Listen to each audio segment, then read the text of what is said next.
नमस्कार दोस्तों, आप सभी का स्वागत है आपके अपने YouTube चैनल वैकेंसी गुरु में। मित्रों, आरसीईटी एग्जाम को लेकर एक और महत्वपूर्ण प्रश्नों के वीडियो में आप सभी का स्वागत है। और दोस्तों याद रहे, ये इतना महत्वपूर्ण वीडियो है कि आपके एग्जाम में अच्छे नंबर अगर आपको प्राप्त करने हैं तो इस वीडियो को पूरा देखना है और वीडियो को देखने के बाद एक बार दोबारा वो देख लेना, क्योंकि इतना ज्यादा महत्वपूर्ण वीडियो आपको पूरे यूट्यूब पर कहीं पे भी नहीं मिलेगा। लास्ट में स्टार्ट कर देता हूँ इस वीडियो को। प्रश्न नंबर 1 आपके सामने है। इस वीडियो में पूरे 45 प्रश्न पढ़ेंगे। पार्ट 1 वीडियो है, इसके बाद एक और वीडियो आएगा 40 प्रश्नों का, वो पार्ट 2 वीडियो रहेगा। दोनों वीडियो देखने पर आपके एग्जाम में जो प्रतिशत बनेगी आप सोच नहीं पाएंगे कि क्या स्थिति है। तो स्टार्ट कर देते हैं पहले नंबर प्रश्न को। ईमेल भेजने और प्राप्त करने, वेब ब्राउज करने, मूवी देखने आदि के लिए कंप्यूटर को क्या चाहिए? मित्रों, अगर आप ईमेल भेजना चाहते हो, प्राप्त करना चाहते हो, वेब ब्राउज करना चाहते हो, मूवी देखना चाहते हो, इसके लिए आपको इंटरनेट कनेक्शन होना आवश्यक है। तो पहले में ए सही जवाब है। दूसरा, इंटरनेट सेवा प्रदाता को विभिन्न रूपों में संगठित किया जा सकता है।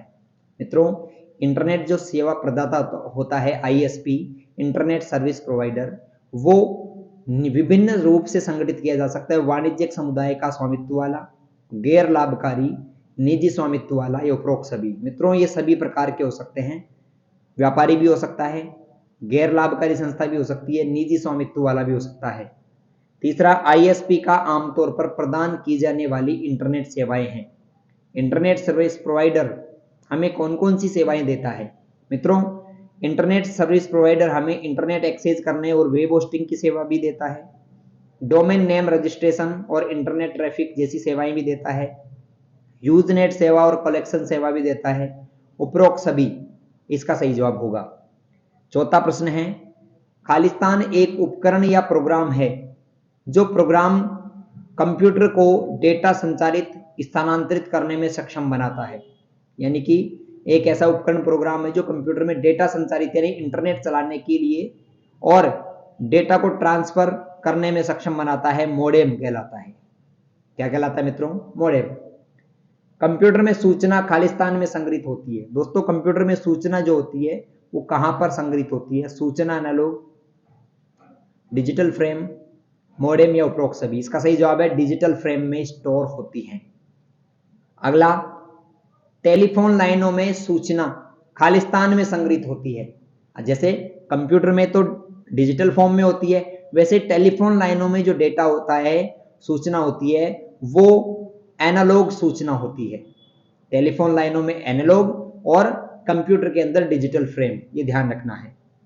7वां प्रश्न है, डिजिटल सूचना को एनालॉग सूचना में और एनालॉग सूचना को डिजिटल सूचना में किसके द्वारा परिवर्तित किया जा सकता है?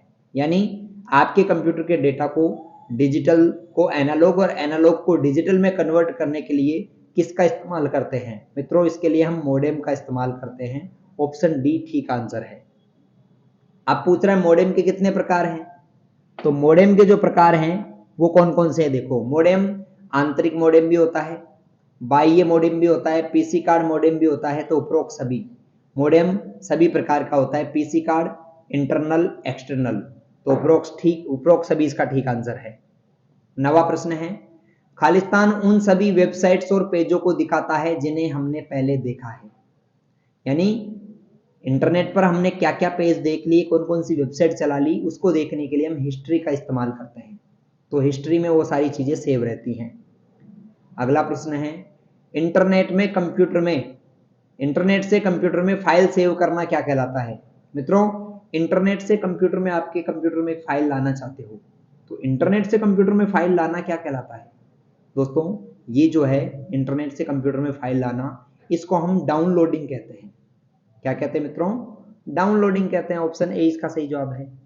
अगला देखो, खोज परिणाम आमतौर पर परिणामों की एक पंक्ति में प्रस्तुत किए जाते हैं जिन्हें अक्सर कहा जाता है।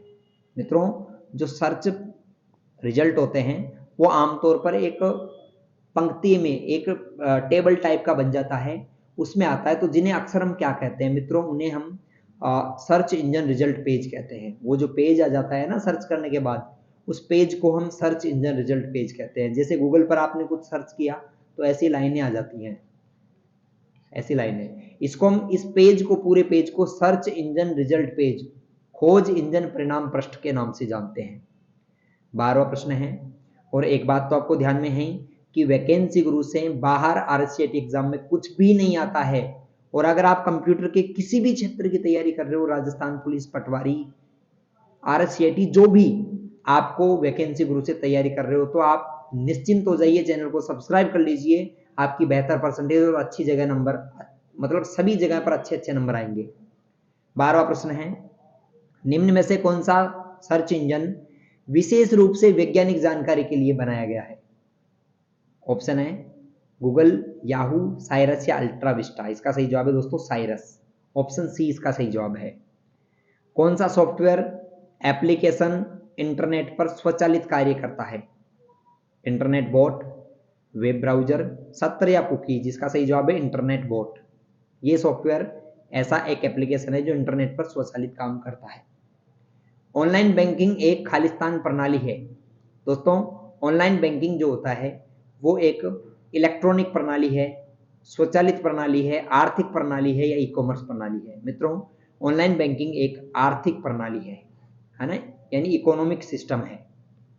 अगला है, खातों में भुगतान, दैनिक बिलों का भुगतान, बीमा प्रीमियम, बैंक स्टेटमेंट आदि अनुमति देता है internet, online banking, e commerce, email या गूगल? इसका सही जवाब है दोस्तों इंटरनेट बैंकिंग। इन सभी चीजों के लिए इंटरनेट बैंकिंग जो है वो जिम्मेदार रहता है।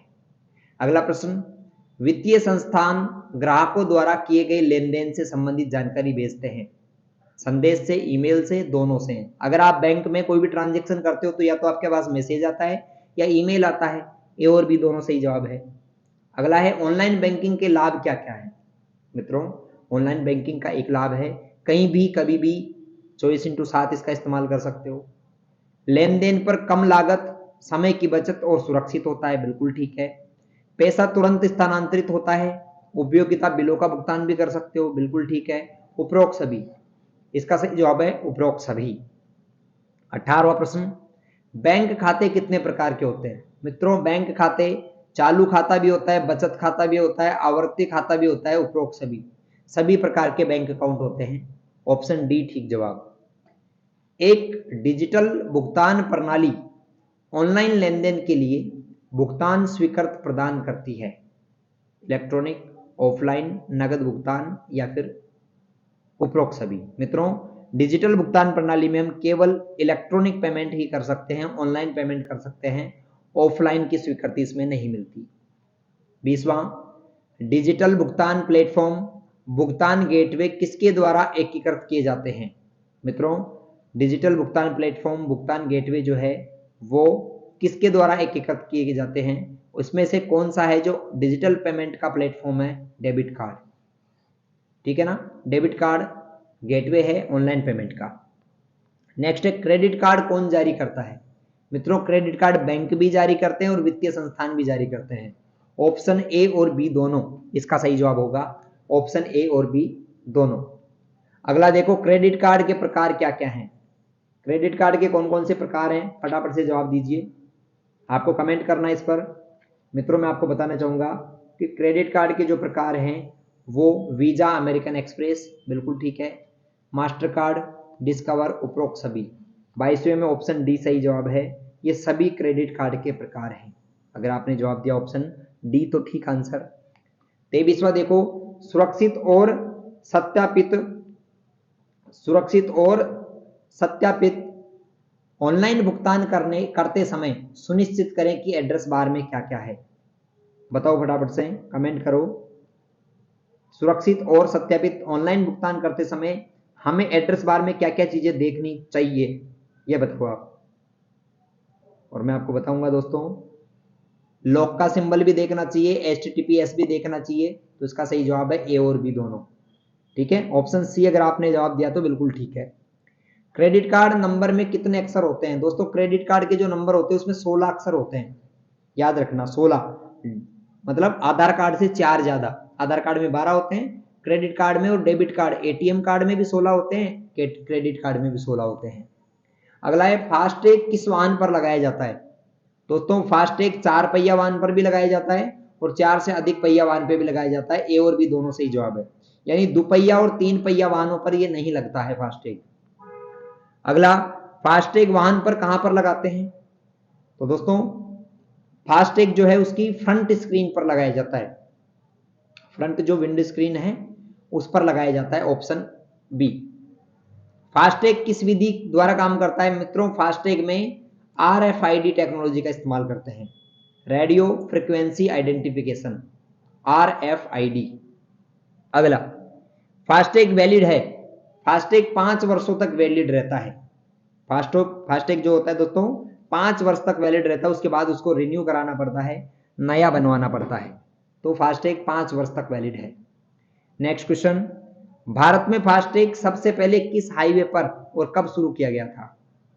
भारत में सबसे पहले फास्टैग कब और कहां शुरू किया गया था? अहमदाबाद और मुंबई हाईवे में 2024, जयपुर दिल्ली हाईवे 2014, अहमदाबाद और मुंबई हाईवे 2014 या जयपुर दिल्ली आगरा? दोस्तों अहमदाबाद और मुंबई हाईवे 2014 में शुरू किया गया था। इंटरनेट बैंकिंग सुविधा को क्या कहा जाता है? SBI बैंकिंग, नेट बैंकिंग, ई पेमेंट या SBI कनेक्ट? ठीक है, इंटरनेट बैंकिंग को नेट बैंकिंग के नाम से भी जाना जाता है, ऑप्शन बी।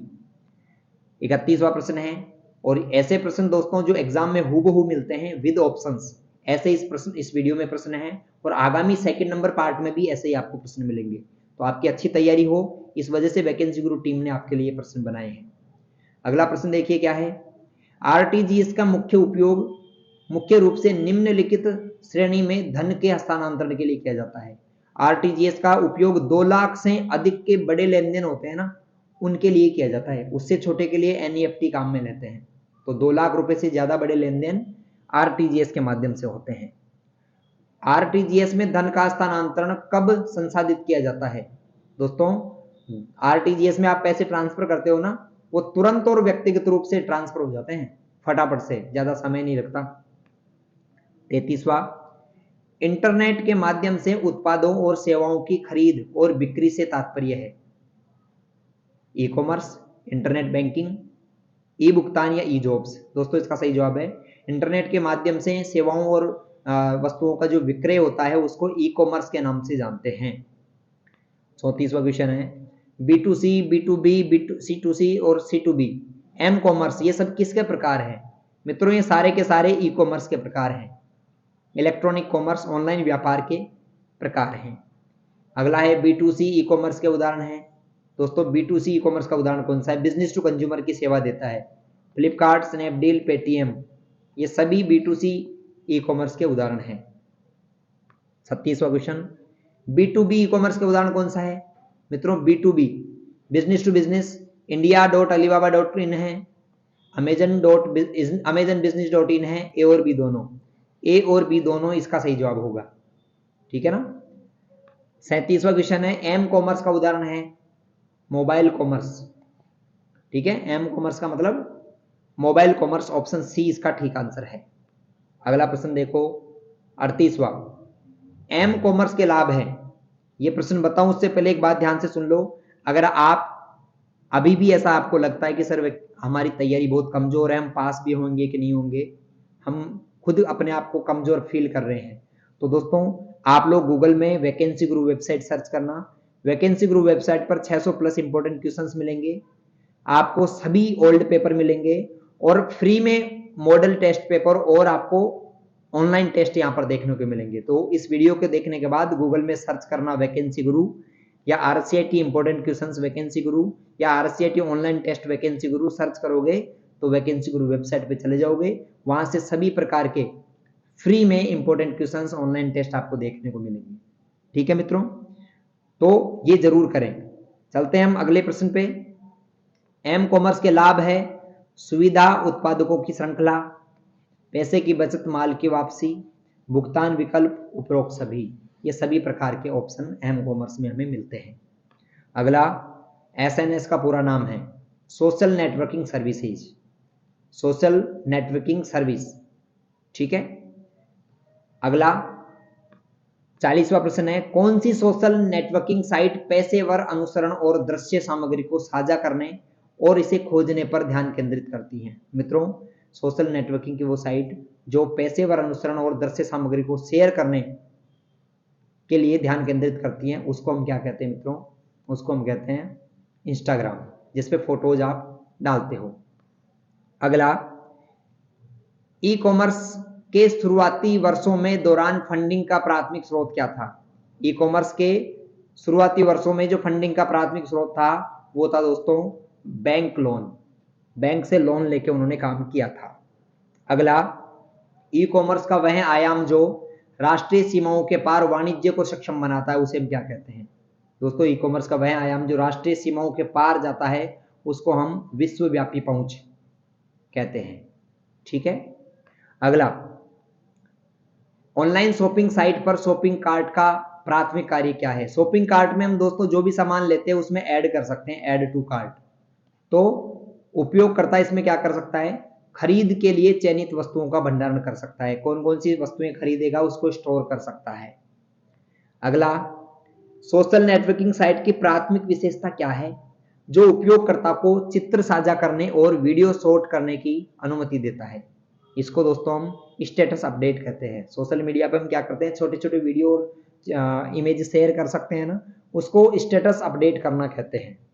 और अंतिम प्रश्न है अंतिम प्रश्न देखने के बाद कमेंट करके बताना कि इस 45 प्रश्नों में से कितने प्रश्न सही हैं आपके। ठीक है। डिजिटल हस्ताक्षर संदेशों के लिए प्रदान नहीं करता।